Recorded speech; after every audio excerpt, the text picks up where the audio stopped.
नमस्कार।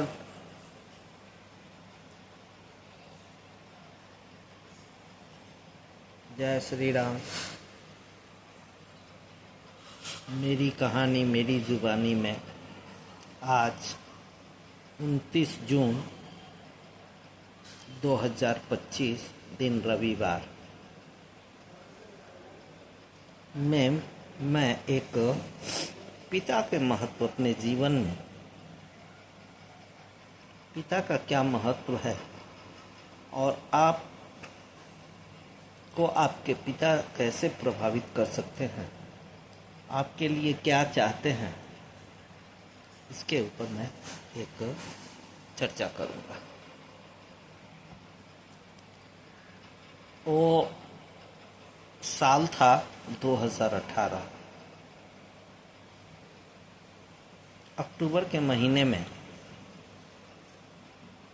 Indian institute of sciences Bangalore में मुझे एक प्रोग्राम में जाना था। प्रोग्राम में जाने के लिए मैं बहुत उत्सुक था। वहाँ एक्सपेरिमेंटल फिजिक्स के ऊपर 10 से 12 दिनों का एक रेजिडेंशियल प्रोग्राम था। मैं भी उसमें सिलेक्ट हो चुका था।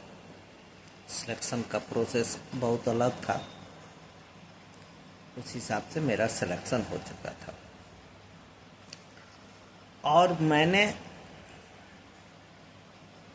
बनारस से बेंगलोर की हवाई टिकट का भी रिजर्वेशन करा चुके थे। सिवान से बनारस जाना था और बनारस से सीधे बेंगलोर। वहाँ 28 नवंबर से प्रोग्राम शुरू हो रहा था। 27 की रात को पहुंचना था और बनारस से शायद 5 घंटे या 6 घंटे लगते होंगे।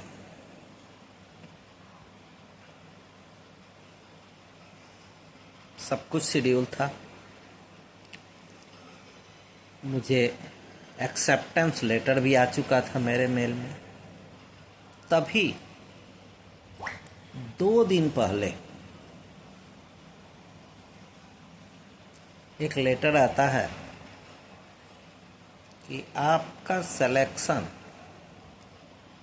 स्थगित होने के कगार पे है। कारण बताया गया था कि मैं हाई स्कूल का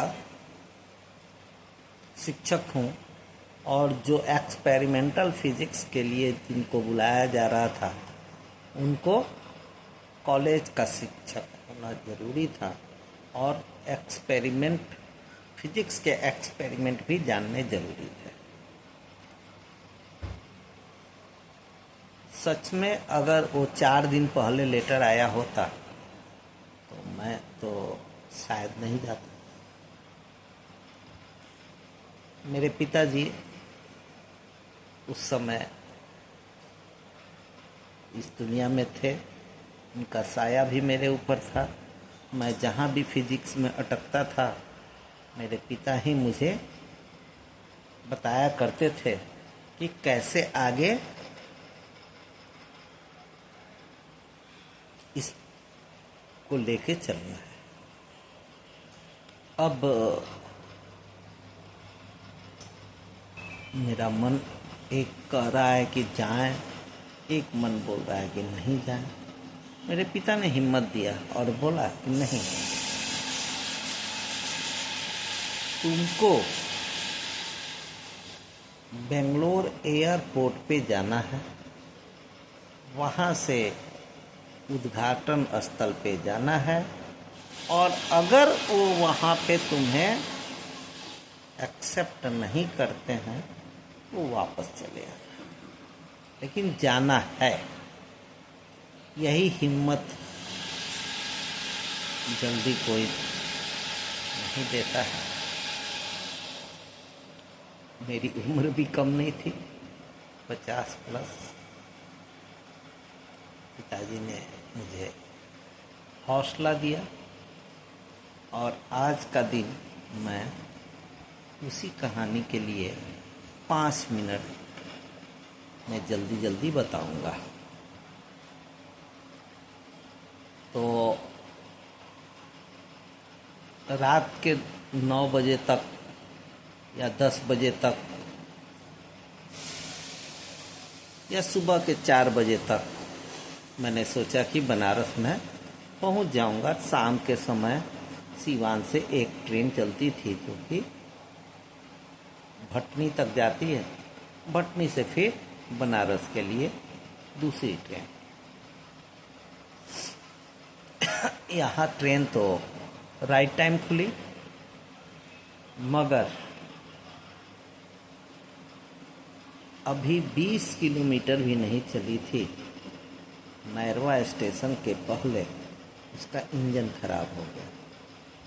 उसके बाद से रात के 11 बज गए, सुनसान रास्ता, पुल के ऊपर ट्रेन खड़ी, न आगे बढ़ रही है न पीछे जा रही है, और वहाँ से एक सड़क मार्ग भी जाती है भटनी, वहाँ तक भी जाने का कोई विकल्प नहीं था कि सड़क मार्ग पर जाके अगर हम चाहें तो कोई सड़क वाली गाड़ी पकड़ के सलेमपुर के रास्ते जा सकते। अब एक ही सहारा ट्रेन का था। मन मार के मैंने सोचा कि चलो जैसे भी हो जाते हैं, लेकिन 11:30 बज गए तब ये ट्रेन मैरवा पहुंची। अब इसका जो कनेक्टिंग ट्रेन था भटनी का वो नहीं मिलता, तो मैं उतर गया। उतर के मैरवा में उस रात में एक टेम्पो रिजर्व करके गुठनी मोड़ पे पहुंचा। जैसे गुठनी मोड़ पे पहुंचा, एक सफ़ेद रंग की कार आ रही थी सिवान की तरफ से। मैंने उसमें हाथ दिया, गाड़ी रुकी नहीं, थोड़ी आगे चली गई। फिर आगे जाके मेरे से 100 कदम पे वो गाड़ी रुकी, मुझे इशारा किया। तो बैठे हुए लोगों ने, आप आए, कहाँ जाना है? मैंने बताया कि मुझे तो बनारस जाना है, लेकिन आप जहाँ तक जा रहे हैं मुझे कृपया। तो उन्होंने बताया कि मैं तो गुठनी तक ही जाऊंगा, और उसमें एक स्त्री और एक ड्राइवर, बस 2 ही आदमी थे। मुझे पीछे बिठा लिए और 15 से 20 मिनट में गुठनी मोड़ आ गया, और वहाँ वो उतार के चले गए। आज भी मुझे वो याद है दिन, जब मैं वहाँ उतरा। उसके बाद से कोई गाड़ी सवारी नहीं। मैं वहाँ तैनात पुलिस वालों से बोला कि मुझे ऐसे ऐसे बनारस जाना है, आप कोई गाड़ी जा रही हो, ट्रक वगैरह, तो उसको कृपया रोक दें और मुझे उसमें लिफ्ट दिलवा दें। आज मुझे याद आता है उनका व्यवहार, और वो दिन तो मैं भय में पड़ जाता हूँ। उस रात उन लोगों ने डंडा नहीं मारा, सब कुछ किया, गाली गलौज भी दिया, बोला कि कोई रिस्पॉन्सिबिलिटी हम लोग की नहीं है, तुमको जैसे जाना हो जाओ। मैं गुठनी मोड़ से थोड़ा आगे पेट्रोल पंप है, करीब करीब 1 से 1.5 किलोमीटर। मैं उस रात्रि में पेट्रोल पंप तक गया कि कोई गाड़ी सवारी मिल जाएगी तो मुझे कम से कम सलेमपुर के आसपास छोड़ देगा, तो कोई ट्रेन मिल जाएगी बनारस के लिए। मैं 7 बजे तक भी बनारस पहुंच जाऊंगा। नहीं हुआ ऐसा, लेकिन उस पेट्रोल पंप पर एक अजीब वाकया हुआ। एक सज्जन अपने एक कलीग के साथ आए और उन्होंने मुझे पहचाना। बोले कि मैं आरबीटी विद्यालय का जो कि गुठनी में एक अच्छा खासा सीबीएसई स्कूल है, उसी के कोई इंचार्ज वगैरह थे। मैं आपको पहचानता हूँ, आप चलें, हम लोगों की दूध की फैक्ट्री है जो कि उन्हीं लोगों की है जिनके आरबीटी विद्यालय हैं। वहाँ से 1-1:30 बजे रात में एक गाड़ी जाती है दूध वाली, जो कि आपको गाजीपुर या वैसे अब कौन सा जगह था मुझे याद नहीं, वहाँ तक आपको छोड़ देगी और वहाँ से आपको मिल जाएगा बनारस का। आप सुबह सुबह वहाँ 6 बजे पहुँच जाएंगे। मरता क्या नहीं करता, लेकिन ये भी एक बड़ी खुशी की बात लगी मुझे। मैं बैठा, कुछ देर इंतज़ार किया, गाड़ी में बैठ गया। गाड़ी दूध देते देते वहाँ तक पहुँची जो कि उसका आखिरी पड़ाव था। वहाँ उसने मुझे उतार दिया और बोला कि यहाँ से भाई आप बनारस के लिए कोई भी सवारी पकड़ ले और चली जाएगी। जो भी जगह था, जगह का एग्जैक्ट नाम याद नहीं है, गाजीपुर या जो भी होगा। वहाँ से बनारस ज़्यादा दूर नहीं है, लेकिन फिर भी कुछ तो दूरी है। अब मैं ऑनलाइन बोर्डिंग कर चुका था और मैं सीधे बनारस गया। याद रखें, ये 2018 की बात है। उस समय अभी नया नया एयरपोर्ट बना था, बहुत ज़्यादा सुविधा भी नहीं थी। और जैसे भी हो, मैं आधे घंटे पहले एयरपोर्ट पे पहुंच गया। बोर्डिंग पास था मेरे पास, एंट्री भी होने लगी, लेकिन एंट्री गेट पे चेक इन में थोड़ा टाइम लग गया और प्लेन उड़ने का टाइम हो गया। तो उन लोगों ने, जो कर्मचारी थे, उन्होंने कहा कि आपको ये ऊपर सीढ़ी चढ़ के नहीं जाना है, मैं नीचे नीचे ही आपको प्लेन में बिठा दूंगा। और मेरा बैग ले लिया गया और बैग भी आपका कोई ज़्यादा नहीं, आप अपने साथ लेकर जा सकते हैं। गेट पर जैसे मैं गया एंट्री करने, फिर खबर मिली कि नहीं, मैं नहीं जा सकता। कैप्टन ने वहाँ से प्लेन को हटा दिया। अब मेरे को आज हंसी आती है, जैसे लोगों की ट्रेन छूटती है, मेरे सामने से मेरी प्लेन जा रही थी, मैं उसका फोटो या वीडियो अपने मोबाइल में बना रहा था। खैर, अब तो स्पाइस जेट की फ्लाइट थी। फिर उनके कार्यालय में आए, मुझे तो आज ही जाना है और आप कैसे भेजेंगे ये आपकी बात है, मेरा सब कुछ किया हुआ है। अब उन लोगों ने कहा कि 13,000 रुपये की फ़्लाइट है, अभी 2 घंटे के बाद दूसरी फ़्लाइट है, लेकिन वो हैदराबाद तक जाएगी और हैदराबाद से कनेक्टिंग आपको मिलेगी। मैंने बोला कि नहीं, मेरा पूरा पैसा वापस करो, और नहीं तो इसको एडजस्ट करो। तो खैर, बहुत बोलने के बाद पैसे एडजस्ट हुए। 13,000 रुपया में से 8,000 माइनस हुआ, बाकी पैसा मैंने दिया और मुझे बेंगलोर की दूसरी टिकट। और मैं गया।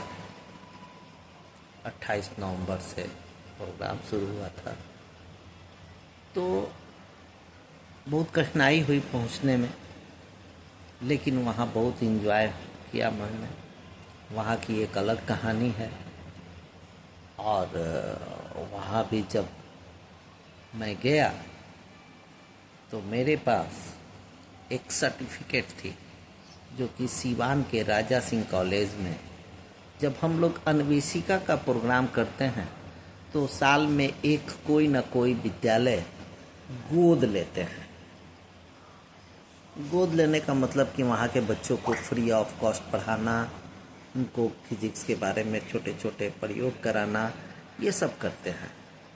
तो उस साल मैंने 2018 में 17-18 में मैंने राजा सिंह कॉलेज के 11 और 12 के बच्चों को पढ़ाने के लिए फिजिक्स के क्लासेस लेने के लिए मैंने गोद लिया था और वो मुझे काम आया।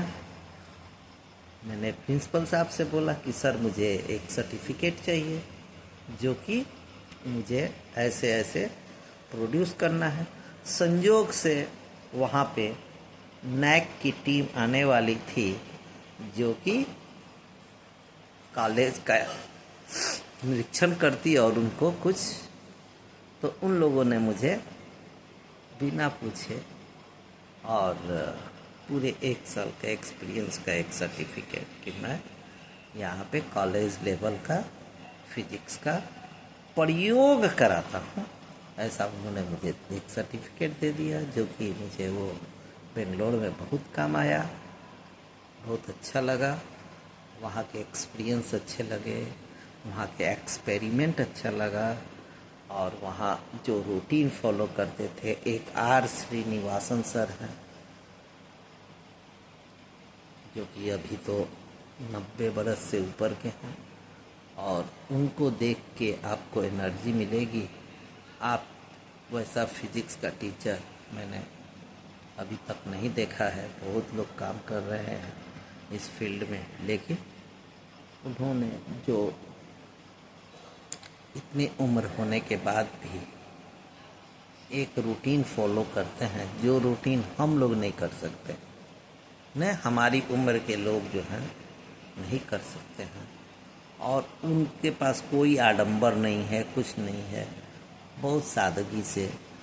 और ये जो हुआ था, हम जिस प्रोग्राम में भाग ले रहे थे वो 100वां उनका एपिसोड था। मतलब 100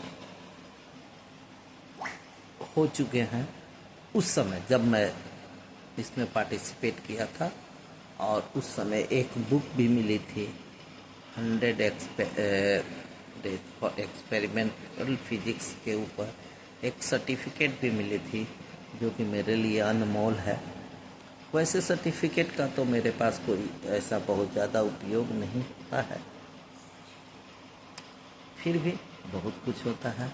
तो आज मुझे अपने पिताजी की याद बहुत आ रही है। ये 2-3 दिन से मैं इस प्रोग्राम को, इस एपिसोड मेरी कहानी मेरी जुबानी को कहने की कोशिश कर रहा था, लेकिन निकल नहीं रहा था कि मैं क्या बोलूं।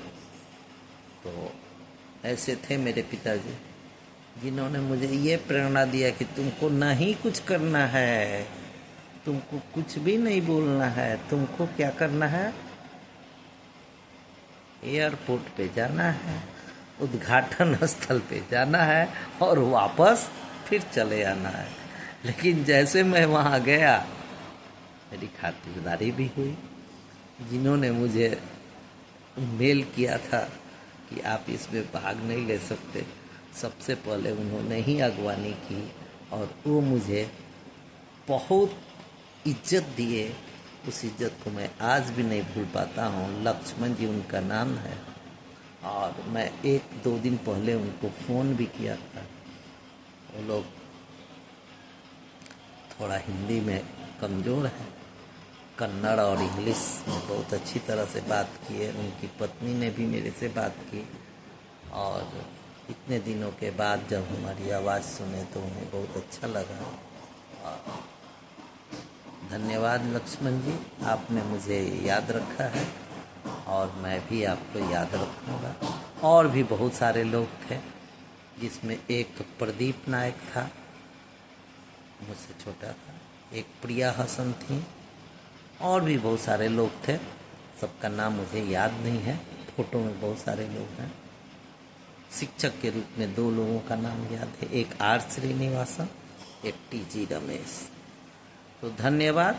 आज का एपिसोड मेरे पिताजी की याद में, जिन्होंने मुझे इतना बड़ा हौसला दिया, और उसी हौसले के बल पर मैं छोटा सा अदना सा, लोग बोलते हैं फिजिक्स के बहुत जानकार हैं, होंगे, क्योंकि मुझे फिजिक्स कभी भारी लगता ही नहीं है, कभी नहीं लगता है।